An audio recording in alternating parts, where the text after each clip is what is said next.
The more details you try to save in the dark areas of your photograph, the worse your image actually looks. This is why your photos look flat, gray, and completely unattractive.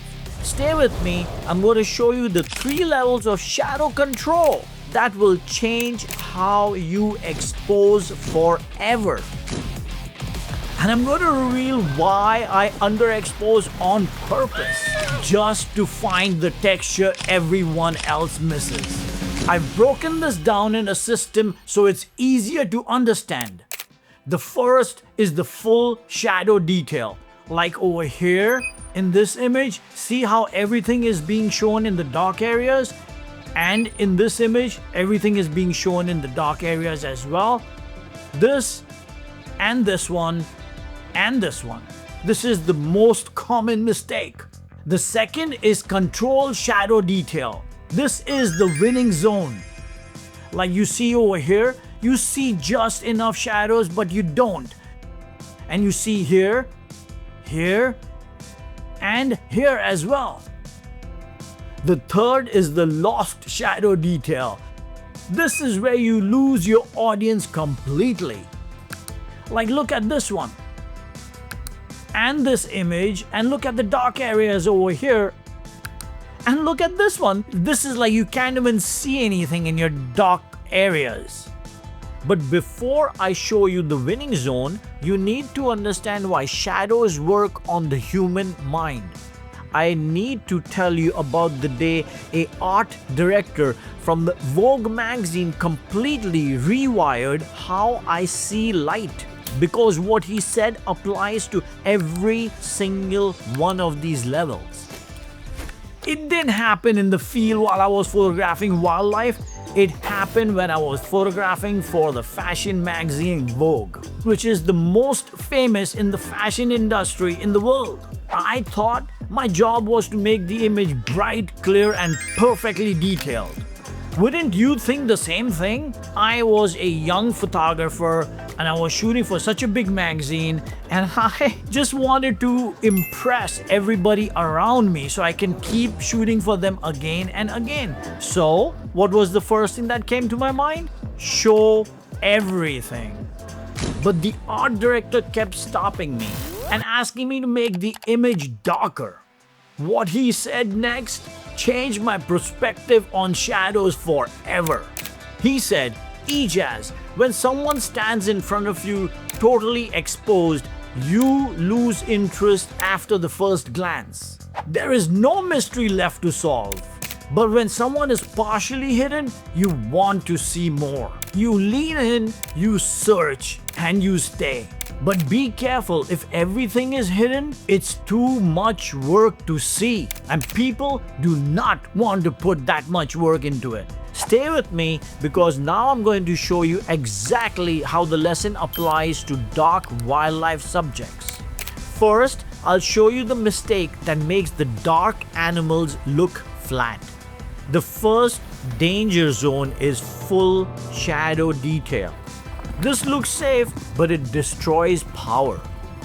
This is where you see everything but feel nothing, like this photograph and this one. You see a dark elephant or a monkey or any other dark animal and you panic. What do? You push your exposure up and your blacks turn into muddy, noisy gray.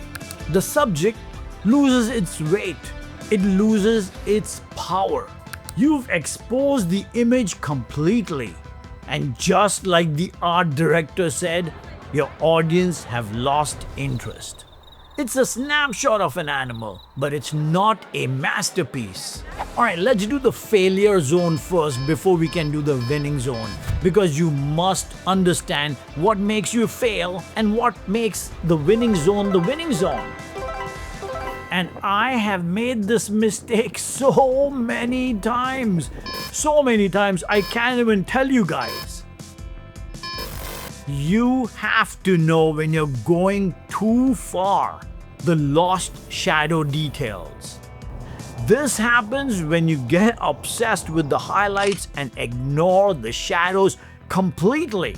Now the dark areas collapse, like here and this one.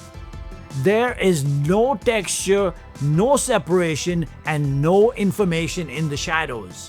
The viewer can't explore the image anymore or the shadows because there's nothing there to find. It becomes too much work to understand what even they're looking at. Just like when everything is hidden, people stop caring. You have now crossed the line from mystery to confusion. And all you have to do is overexpose it just a tiny bit. Alright, let's talk about the winning zone. Woohoo! Some amazing shot! Now, this is where things start to change. Controlled shadow details is the mastery of just enough. When I photograph dark wildlife in low light, I don't try to rescue the shadows. I expose just enough to hold the shape, the curve of a spine, or the glint of an eye, and I let the rest fall into deep, dark, rich shadows. In most cases, I'll go half or 1/3 stop under than what the camera tells me. Why? Because now the viewer can see the subject, but they still have to work for it. And when a human being has to work for it, they stay with it longer. You start to feel the image, not just look at it. The goal is not maximum detail, the goal is controlled details. This is where the image has depth, but not too much work. That is the key. If they see everything, they leave. If they see nothing, they leave. But if they see just enough, they stay. This is where the image has soul, like this one, and this one, and the monkey, and the lions. Now compare all three, because this is the decision you must make in the field. Do you want the shadows to explain everything, hide everything, or reveal just enough? The difference between a flat image and a powerful one is knowing exactly how much to hold back. Not too much and not too little. Just enough to make the viewer stay. Next time you're in the field with a dark subject, don't chase the details. Control it, because that is exactly where the emotion is. Which of these three levels have you been stuck in? Let me know in the comments and let's fix your exposure together. Go take a look at this playlist and I will see you in the next one. Thank you.